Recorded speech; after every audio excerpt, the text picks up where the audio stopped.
50% से लेकर 70% तक का क्रैश दुनिया के बड़े बड़े economist and analyst and big banks वगैरह कर रहे हैं सिल्वर के अंदर।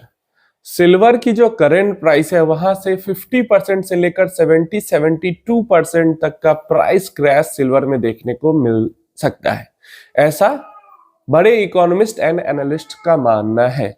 और ये जो प्राइस का रिडक्शन है, प्राइस का डिक्लाइन है, क्रैश है, वो 2026 खत्म होते होते ही हमें देखने को मिल सकता है, ऐसा सारे इकोनॉमिस्ट का मानना है। अब देखिए, हो भी सकता है, नहीं भी हो सकता है, लेकिन क्यों होगा, क्या रीजन दिए गए हैं, बेसिकली सारे जो इकोनॉमिस्ट है उनका अगर एवरेज देखो कुल मिला के तो 3 बड़े रीजन वो बता रहे हैं जिनके कारण इतना बड़ा प्राइस क्रैश आ सकता है। और हमें एज ए इन्वेस्टर क्या करना है ये भी मैं आपको समझाऊंगा। सिल्वर और गोल्ड में अंतर हो जाता है क्या, वो भी मैं समझाऊंगा। अभी देखिए, सबसे पहली चीज तो आपको टेंशन फ्री रहना है। क्यों टेंशन फ्री रहना है? क्योंकि वो प्राइस करेक्शन की बात कर रहे हैं, मतलब वो कह रहे हैं कि प्राइस घटेगा, ये नहीं कह रहे हैं कि सिल्वर अपनी वैल्यू खत्म कर देगा। टेंशन हमें तभी होना चाहिए जब ऐसा कुछ कारण हमें समझ में आए कि सिल्वर अपनी वैल्यू खत्म हो जाए, सिल्वर 0 हो जाए या 100 रुपए पे आ जाए, मतलब ऐसा कुछ सीन हो कि वैल्यू खत्म हो जाए सिल्वर का, तो हमें टेंशन लेना चाहिए। प्राइस करेक्शन की बात हो रही है तो इसको लेकर हमें टेंशन नहीं लेना चाहिए, चाहे 50% ही प्राइस करेक्ट क्यों ना हो जाए। क्लियर है? सबसे पहली चीज ये क्लियर है। देखिए, ये बातें सिल्वर को लेकर होती है, गोल्ड को लेकर नहीं होती है। इसलिए क्योंकि गोल्ड के पास सेंट्रल बैंक का सपोर्ट है, सिल्वर के पास किसी का सपोर्ट नहीं। सिल्वर के पास बस डिमांड एंड कंजम्पशन का सपोर्ट है। क्लियर है? तो इसलिए सिल्वर को लेकर 50-70% क्रैश की बात होती है, गोल्ड को लेकर नहीं बात होती, क्योंकि भाई 10% से ज्यादा जैसे गिरेगा, सेंट्रल बैंक का रिजर्व मतलब गोल्ड है तो सेंट्रल बैंक से ही खरीदना शुरू कर देंगे, बाकी दूसरों की तो बात ही छोड़ दो। क्लियर है? तो सिल्वर एंड गोल्ड में ये अंतर है। अच्छा, रीजन क्या क्या है सिल्वर का इतना बड़ा क्रैश करने का, ध्यान से समझ लेना। और आपको ऐसा लगता है, ऐसा होगा नहीं होगा, ये भी कमेंट बॉक्स में बताना। लास्ट में बताता हूं आपको परेशान क्यों नहीं होना है और आपको क्या करना है एज ए इन्वेस्टर। सबसे पहला जो रीजन दिया जाता है सिल्वर को का क्रैश का, वो दिया जाता है जो एवरेज रिटर्न्स है सिल्वर के, या फिर एवरेज जो प्राइस है सिल्वर की, उसके अकॉर्डिंग जो अभी प्राइस होनी चाहिए। लॉन्ग टर्म हिस्ट्री जो है सिल्वर की और उसकी जो एवरेज प्राइस है, और उसके अकॉर्डिंग 2025-26 के अंदर जो प्राइस होनी चाहिए थी सिल्वर की, वो अराउंड $50 की होनी चाहिए थी। और अभी जो प्राइस इतना ज्यादा भाग गया है सिल्वर का, वो सिर्फ और सिर्फ फियर ऑफ मिसिंग आउट के चक्कर में भाग गया है, सिल्वर बबल टेरिटरी में भाग गया है, ऐसा एनालिस्ट एंड इकोनॉमिस्ट का कहना है। $50 के पास फेयर वैल्यू सिल्वर, अब बैलेंस शीट तो सिल्वर का पढ़ नहीं सकते, लॉन्ग टर्म जो परफॉर्मेंस है उसी को बता सकते हैं। तो इस कारण मानना है जो ये बड़े एनालिस्ट है उनका, इकोनॉमिस्ट है उनका, कि सिल्वर $50 तक की तो फेयर वैल्यू रखता है, लेकिन उससे ऊपर जितना भी भागा, जैसे अभी तो $100 से ऊपर चला गया, तो $100 के आसपास था, अभी तो बहुत वॉलेटिलिटी बढ़ी है, ऊपर नीचे हो रहा है। तो ये सब जो भागा है वो फियर ऑफ मिसिंग आउट के अंदर भागा है, और लोग लालच में आके खरीद खरीद कर लोगों ने सिल्वर को और ज्यादा बढ़ा दिया है। हिस्ट्री भी ये बताती है, हिस्ट्री को भी वो लोग बताते हैं कि हिस्ट्री में भी सिल्वर बहुत ऊपर गया है, और बार बार कभी 50%, कभी 90%, कभी 70% क्रैश हुआ है। तो हिस्ट्री में ये चीज रिपीट होती रहती है। सिल्वर बार बार बबल टेरिटरी में जाता है और फिर करेक्ट होकर अपना एवरेज प्राइस पे आ जाता है। तो एक तो ये पैटर्न है सिल्वर का, इसको वो पॉइंट आउट करके कहते हैं कि सिल्वर भाई बबल टेरिटरी में है, और बबल को एक न एक दिन तो फटना ही है, और 2026 के लास्ट तक बबल फट सकता है एंड सिल्वर वापस से $50 पे आ सकता है। ये एक बहुत बड़ा रीजनिंग जो है लगभग सारे का, जितने भी एनालिस्ट हैं, इकोनॉमिस्ट हैं, सबका लगभग ये कंक्लूजन रहता ही रहता है कि अपने एवरेज प्राइस पे वो वापस आएगा। आप बताना आपको क्या लगता है, आएगा नहीं आएगा।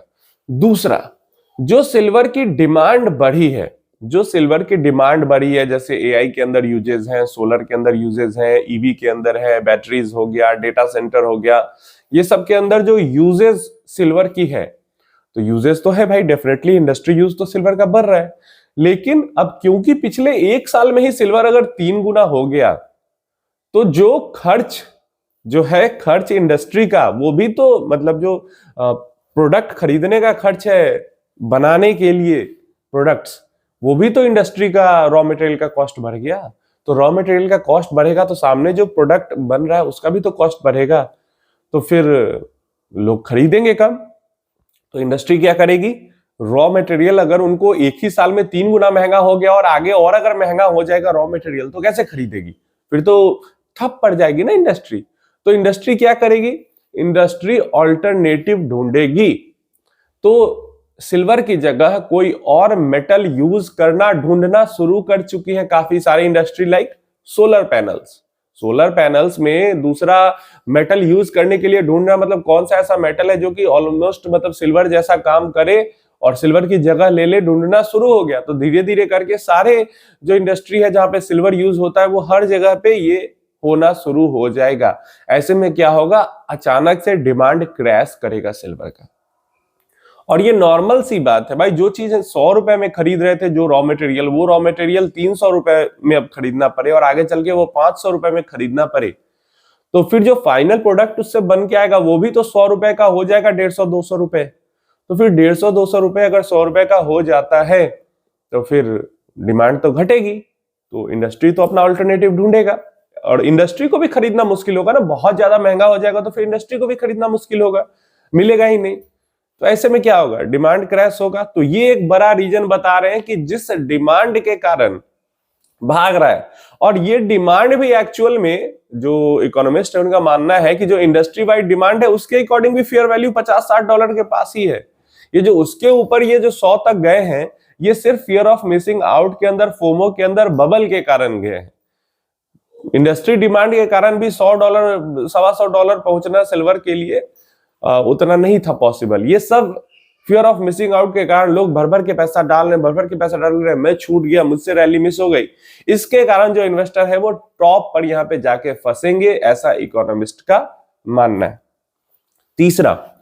तीसरा जो यहां पे कारण दे रहे हैं वो दे रहे हैं फेड की, यूएस फेड की। अब यूएस फेड को लेकर कहना है कि अभी तो ठीक है, अभी रेट बढ़ाने की बात नहीं हो रही है, अभी तो बस रेट को स्टेबल रखा जा रहा है, या ट्रंप प्रेशर डाल रहे हैं रेट कट करने के लिए, तो रेट कट या स्टेबिलिटी की बात हो रही है। लेकिन आगे चल के जब हॉकिश व्यू होगा फेड चीफ का, और फेड यूएस फेड जो है अगर इंटरेस्ट रेट बढ़ाती है तो इंटरेस्ट रेट बढ़ाएगी तो इससे डॉलर स्ट्रेंथ होगा, डॉलर के अंदर स्ट्रेंथनिंग आएगी। हमने देखा डॉलर इंडेक्स गिर गिर के 96 के पास पहुंच चुका है। और डॉलर इंडेक्स के बाद जब मतलब डॉलर के अंदर जब स्ट्रेंथ आएगा, डॉलर जब स्ट्रांग होगा, मजबूत होगा, तो बाकी एसेट्स जो है वो नॉन यील्डिंग, खासकर लाइक सिल्वर, गोल्ड, ये सब जो है वो, तो गोल्ड तो फिर भी अपना कंसोलिडेट करेगा, लेकिन सिल्वर के अंदर वहां पे गिरावट तेजी से होगी। तो ये भी एक बड़ा पॉइंट उन्होंने बताया कि अगर फेड अपनी मीटिंग के अंदर इंटरेस्ट रेट को बढ़ाने की बात भी करता है, बढ़ाता तो छोड़ दो, बढ़ाने की बात भी करता है, तो वैसे में भी सिल्वर के अंदर गिरावट तेजी से आएगी। तो ये 3 बड़े रीजंस दिए हैं जो जिसके कारण सिल्वर जो है, मतलब सब जो एनालिस्ट है, इकोनॉमिस्ट है, उनका कुल मिलाकर यही रीजनिंग है। एवरेज प्राइस पे आना, डिमांड का क्रैश होना और फेड का इंटरेस्ट रेट बढ़ाना, ये 3 रीजन हो सकते हैं सिल्वर के अंदर बड़ी बिकवाली से के। और एक रीजन ये भी क्योंकि ये बहुत ज्यादा बढ़ चुका है and kind of bubble territory में है, तो एक बार जब क्रैश शुरू होगा, गिरावट शुरू होगी, तो वो चेन रिएक्शन की तरह काम करेगा और बड़ी गिरावट हो सकती है। अब ये सब यहाँ पे, अब हमें एज ए इन्वेस्टर क्यों डरना, घबराना नहीं है, परेशान नहीं होना, और क्या करना है। तो सबसे पहले मैंने बता दिया कि यहाँ पे वैल्यू खत्म होने की बात नहीं आ रही, वैल्यू करेक्शन की बात हो, तो वैल्यू करेक्शन होगा तो वैल्यू बढ़ेगा भी कभी, क्लियर है। और हम एज ए इन्वेस्टर क्या कर रहे हैं, सिल्वर हमारे पोर्टफोलियो का 5 से 7% होगा, आई थिंक उससे ज्यादा तो नहीं होगा सिल्वर। 10% गोल्ड होगा, 5-7% गोल्ड होगा, 5-7% सिल्वर होगा, या आपने 50-50 रखा होगा तो 10-10% दोनों होगा। अगर कम ज्यादा रखा होगा तो 15% गोल्ड, 5% होगा सिल्वर, क्लियर है, उससे ज्यादा तो नहीं होगा। तो ओवरऑल पोर्टफोलियो का ये इतना सा हिस्सा है जिसको हमने पोर्टफोलियो बैलेंस करने के लिए रखा है, या इक्विटी के अगेंस्ट में हेज की तरह सिल्वर गोल्ड को रखा है, या जिस भी कारण से रखा है, रखा तो बहुत छोटा सा है, और हम इसको भाई परसेंटेज वाइज रख रहे हैं। कल भी मैंने वीडियो में आपको बताया था कि बढ़ेगा सिल्वर का प्राइस और हमारा परसेंटेज जो हमने फिक्स किया अपने पोर्टफोलियो को उससे ज्यादा हो जाएगा तो हम बेचेंगे, और अगर जो हमने परसेंटेज फिक्स किया है उससे घटेगा प्राइस, गिरेगा सिल्वर, तो हम खरीदेंगे। तो ऑटोमेटिकली हमारा buy on dip and sell on rise होते रहेगा सिल्वर के अंदर, समझ रहे हो, ऑटोमेटिकली होते रहेगा। और ये पोर्टफोलियो के एलोकेशन के लिए बहुत जरूरी है। क्लियर है? तो इस चीज को अगर हम फॉलो करते हैं तो हमें डरने की क्या जरूरत है। जब गिरेगी तो खुद ब खुद हम खरीद लेंगे हमारे रूल के अकॉर्डिंग, और जब बढ़ेगी तो बिक जाएगा रूल के अकॉर्डिंग। तो इसलिए आपको टेंशन लेने की जरूरत नहीं है। टेंशन तब होगी जब ऐसा कुछ न्यूज आएगा सुनने में कि सिल्वर अपनी वैल्यू अब खत्म कर देगा, सिल्वर की वैल्यू 0 हो जाएगी, न के बराबर वैल्यू रहेगी। ऐसा क्यों कुछ न्यूज आता है तो यहाँ पे डरने घबराने की जरूरत होगी, लेकिन ऐसा कुछ न्यूज न है और न फ्यूचर में ऐसे न्यूज आने की पॉसिबिलिटी है। आप अपनी राय इसके बारे में नीचे कमेंट बॉक्स में जरूर दें।